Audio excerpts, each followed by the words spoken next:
Bonjour Guidado. Bonjour Anka.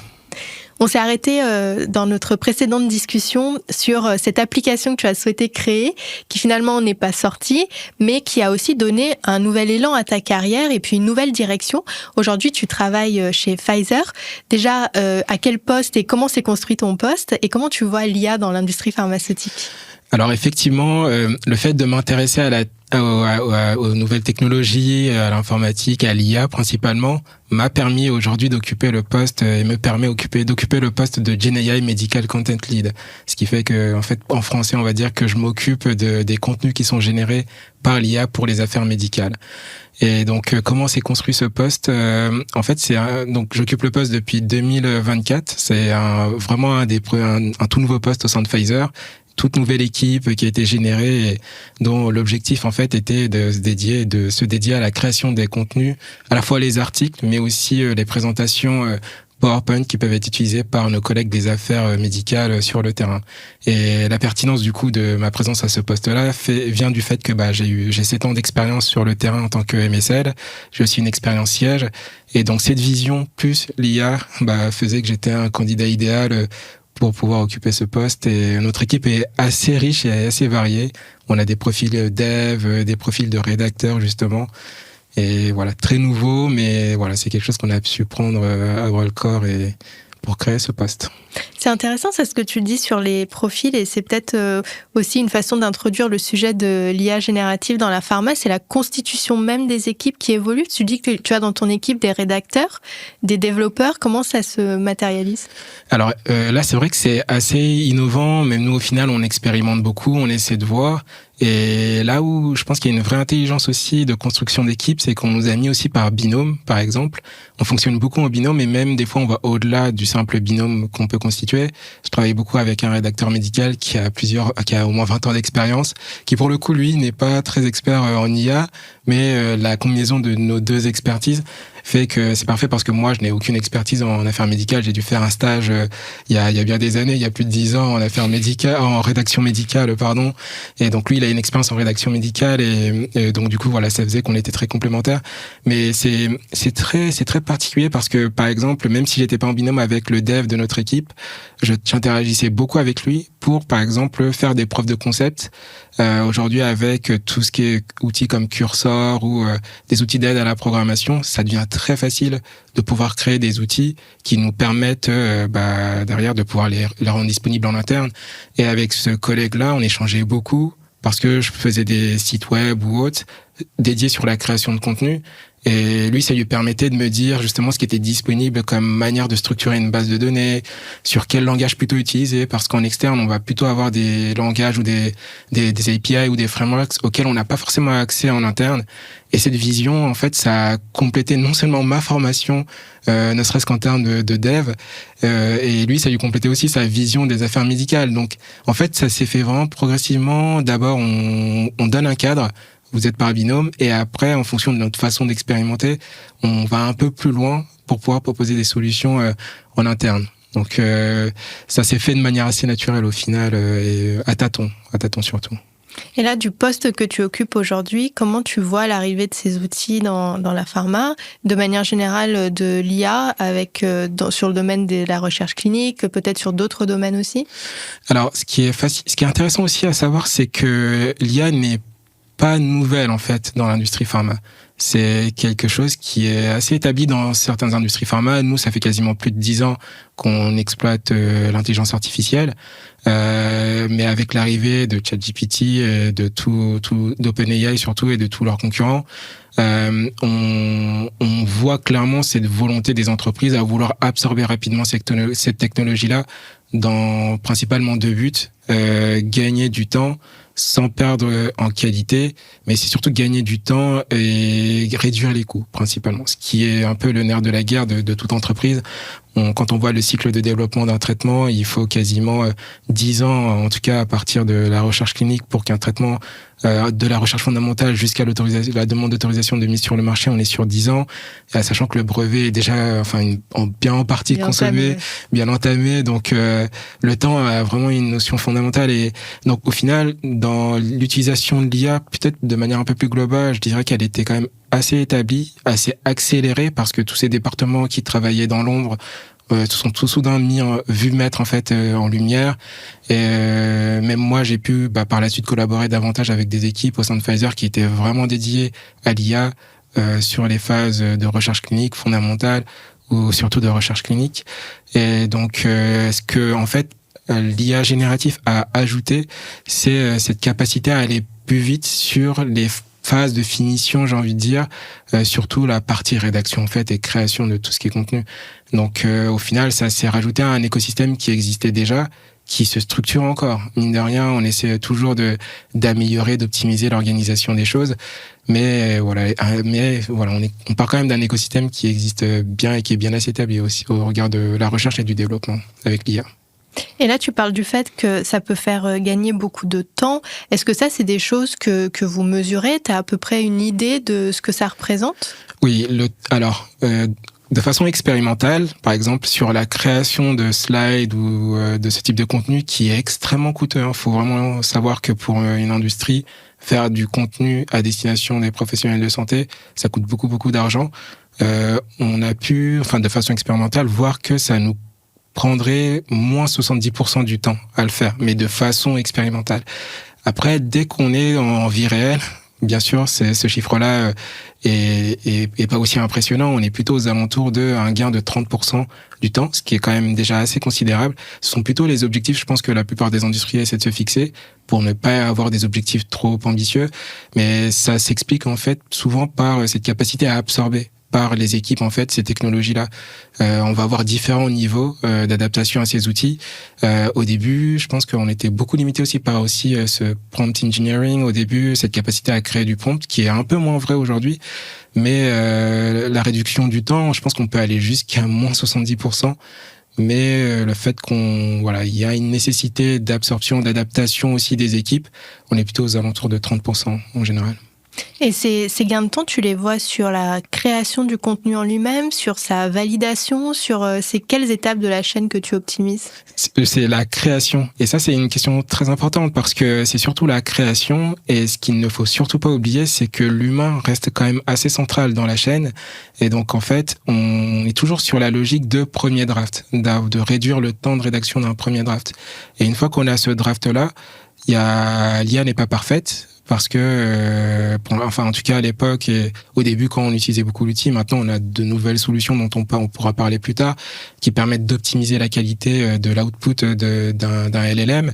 Mais cette phase-là, quand même, de contrôle qualité de ce qui a été fait est extrêmement importante pour plusieurs raisons.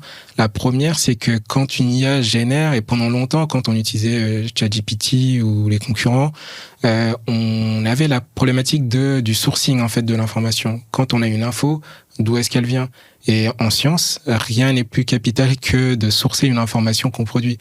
Et là, justement, un des gros intérêts, c'est donc ne serait-ce que le développement de l'outil, on fait en sorte, et ça prend beaucoup de temps aussi, mais qu'il soit capable en fait de se référer exactement à la partie de ces sources pour pouvoir être sûr que ce qu'on a correspond bien à là d'où viennent les informations. Et pour ça, on a besoin de quelqu'un d'expérimenté quand même dans le domaine. Et c'est pour ça que l'alliance homme et IA, elle est fondamentale, ne serait-ce que pour garantir l'exactitude qu'on garantissait jusqu'à maintenant sans IA et pour être sûr aussi de la qualité de ce qu'on produit. Mais clairement, le gain de temps, il est quand même colossal, même si on a quand même cette étape de contrôle qui est faite par un collègue. On est quand même aux alentours de 30% quoi qu'il arrive. Pour éviter la page blanche, la feuille blanche. Exactement. Et tu parlais d'optimisation de ces outils d'IA, qu'est-ce que tu entends par là ? Par le fait que je pense qu'on y a tous été confrontés au début en utilisant ChatGPT. Je cite toujours ChatGPT parce que c'est la référence, même si on a Anthropic aussi qui propose Claude comme modèle et autres. Mais au début, je pense que tous, quand on a utilisé ces modèles-là, les réponses étaient très bien. On était surpris de voir un outil capable de nous répondre de façon cohérente. Mais des fois, ça manque d'exactitude ou c'est pas complet ou on a l'impression que ça a répondu un tout petit peu à côté de la plaque. Et ces outils évoluent en fait, tout simplement. Ils évoluent de différentes façons. Les architectures qui leur permettent d'exister justement, on les optimise. Mais il y a aussi la mise en place de nouveaux de nouvelles façons de répondre. Je pense ne serait-ce aux chaînes de pensée, par exemple, qui sont introduits dans ces modèles-là. Parce que jusqu'à maintenant, on a des modèles qui sont un peu qui étaient en tout cas en réactif. On leur pose une question, ils nous répondent de la façon la plus probable possible et aussi exacte possible en fonction de la façon dont ils ont été entraînés. Mais on leur apprend aujourd'hui à penser, entre guillemets, un peu comme un être humain. C'est-à-dire que lorsqu'ils nous font une réponse, d'abord, lorsqu'ils reçoivent une question, ils vont décomposer cette question-là et essayer de fournir une réponse pour chaque partie du problème, analyser de nouveau ce problème pour pouvoir en tout cas affiner au mieux possible la réponse qu'on a.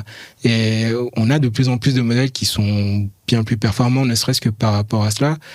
Et sans parler de la composante agentique, dont on parlera, je pense, dans un futur épisode. Mais voilà, on a des modèles qui sont de plus en plus performants, ne serait-ce que par leur façon d'être architecturés, leur façon de raisonner, puisqu'on en a qui raisonnent aussi, et aussi de par leur façon d'avoir accès aussi à un environnement externe. Pendant longtemps, on a souvent été limité, où on se posait toujours la question, mais ça a été entraîné avec des données jusqu'à quand? Jusqu'à 2021, etc. Mais à partir du moment où ils ont accès à Internet, cette limite saute et on se pose même plus la question aujourd'hui. Donc on a des modèles qui sont vraiment plus performants en termes de réponse, en tout cas. Et toi, tu es très impliqué dans ce domaine, tu as une très grande connaissance de ce domaine. C'est pas forcément le cas pour tout le monde, surtout dans différents métiers de la pharma. Comment est-ce que tu gères ça? Comment est-ce que tu entraînes les personnes avec lesquelles tu travailles dans cette transformation? Quels sont aussi les arguments que tu utilises pour expliquer l'évolution des métiers? Alors, ce que je leur dis, c'est surtout cette logique en fait qu'ont beaucoup les Américains, même si elle s'applique pas forcément à ce domaine-là, mais c'est test and learn. La manière dont j'ai appris, j'ai pas eu je pense qu'on a personne, on est commencé en tout cas à travailler avec les LLM, on n'avait pas de bouquin qui nous disait exactement comment faire. On a commencé à nous parler du prompt engineering, etc. Mais en réalité, la manière dont je m'en suis sorti, c'est que j'ai testé, j'ai essayé de voir les limites de l'outil. Une fois que j'avais à peu près une limite en tête, je standardisais un peu ma façon de travailler sur d'autres choses. Mais à chaque fois, je revenais quand même pour retester cette limite, pour être sûr que ce que je fais est toujours correct ou pas. Et quand je parle de limite, c'est lié à cette évolution dont je parlais à l'instant, sur le fait que les LLM deviennent de plus en plus meilleurs, mais à un moment donné, ça n'a pas forcément été le cas. Moi, j'ai perçu une petite baisse de performance, je pense, qui était liée au fait que on avait de plus en plus d'utilisateurs, et donc ils ont un peu bridé ces modèles-là en mettant des prompts de cadrage, je pense, qui évitaient des dérives ou autres, et j'arrivais à moins extraire des prompts, des outputs de qualité de ces modèles-là, mais en testant régulièrement, et d'autant plus qu'il y a eu d'autres entreprises qui ont proposé d'autres modèles, qui proposaient aussi d'autres choses. J'ai constaté qu'en tout cas, qu'il y avait quelques différences entre les modèles, et par conséquent, il faut toujours tester pour voir dans quelle mesure il y a des limites ou pas. Et une fois qu'on les a bien comprises, à ce moment-là, on standardise les choses. Et une des dérives, par exemple, je pense qu'on y est tous soumis, mais au début, ce qu'on fait, c'est qu'on teste, on essaie de voir la limite, et puis à un moment donné, on laisse complètement les choses au LLM. Et on n'obtient pas forcément des choses super. Moi, ce que je faisais, c'était des grands prompts où je lui demandais de me faire des choses, mais beaucoup de choses d'un coup. Et très vite, je suis revenu en arrière. Et maintenant, ce que je fais, en fait, c'est que si j'ai une tâche à faire, je la structure. Je fais, en fait, exactement comme les chaînes de pensée des modèles, en fait. Je vais structurer, en fait, ma tâche et je vais donner des bouts de tâches, en fait, à faire. Et après, je fais tout moi-même. Je conjugue un peu tout et je fais je fais ma propre extraction. Donc, au final, il faut vraiment avoir en tête que ces modèles sont performants, ont des limites, ils sont différents. Certains vont être très forts sur certains domaines. Claude, par exemple, qui est le modèle d'Anthropic, est très fort en codage, donc pour coder. Et alors que, par exemple, si on va faire de la recherche approfondie à Internet, on utilisera plutôt l'outil proposé par Perplexity. Donc, faut connaître les limites, les forces, mais surtout rester l'orchestrateur, l'architecte de ce qu'il y a à faire en fait, et pas complètement tout délaisser, en tout cas pour l'instant, sauf pour les IA agentiques. Et encore, même si là on peut avoir des limites, mais je trouve que en segmentant mes tâches, j'arrive à obtenir la meilleure valeur en fait de ces outils. Et puisqu'on parlait aussi de rédaction scientifique, j'ai vu passer récemment sur LinkedIn, donc je vais le soumettre à ton regard, un post qui expliquait que certaines études scientifiques maintenant, notamment en prairie ou ce genre de choses, intègrent des sortes de prompts à l'intérieur qui sont destinés aux IA. parce qu'on part du principe, aujourd'hui, il y a de moins en moins de personnes qui lisent les articles, qui vont juste les donner à un modèle, et le modèle va ensuite faire un résumé ou une interprétation. Et donc, dans le texte même, dans l'article, on insère certains éléments de langage et certains prompts que l'IA va comprendre et interpréter pour ensuite biaiser le résultat qui va être fourni. Ouais. Qu'est-ce que tu penses de ça ? C'est assez intéressant parce que ça m'évoque en fait la notion de prompt injection, mais plutôt sur l'aspect un peu malveillant en fait des choses. Ça renvoie qu'à une chose, c'est que l'homme dans la loupe dans ce système est extrêmement important. Il faut être prudent. Tout dépend en fait de la finalité de ce qui est fait. Mais moi, je serais plutôt prudent à l'égard de cela. Je préférerais avoir le contrôle moi-même et être sûr de la synthèse qui est faite, etc. Plutôt que de me fier à 100% en fait, parce qu'il y a des petites astuces par exemple qui sont faites. Certains font des sites internet. Dedans, ils écrivent dans l'introduction en tout petit caractère, totalement blanc, un prompt qui du coup peut être utilisé par l'IA, et derrière ça ouvre des brèches de sécurité, ce qui ouvre aussi un autre débat sur justement la sécurité de ces modèles-là. Donc il faut être, le prompt c'est assez puissant dans un sens comme dans l'autre. Je pense qu'il faut malgré tout garder son esprit critique, et c'est à ça qu'on a tous été éduqués pendant longtemps en sciences et même ailleurs. Donc j'aurais plutôt un sentiment de sécurité, de méfiance un petit peu par rapport à ces connaissances que j'ai sur l'aspect sécurité. Mais voilà, il faut être critique, je pense, et toujours à la limite peut-être bien prendre connaissance de ce prompt-là et peut-être le réadapter de la façon qu'on veut, mais en tout cas essayer d'être maître de ce qu'on analyse quand même. Ça fait aussi partie de ta veille, j'imagine, de savoir les bonnes et les mauvaises pratiques, les dérives de ces outils-là pour les anticiper. Exactement. Et mine de rien, ça va tout seul parce que, en fait, à force de lire un peu ce qu'il y a à droite à gauche, on finit, en fait, c'est comme dans tout domaine, il y a forcément des dérives un peu à droite à gauche. Il y a les deepfakes, par exemple, qui existent ou autres. En fait, c'est vraiment naturel. Je n'ai pas à me pencher, par exemple, et me dire, je vais regarder précisément ce qu'il y a sur la sécurité. En fait, comme je prends un peu tout ce qui vient, c'est des choses qui font partie du flow.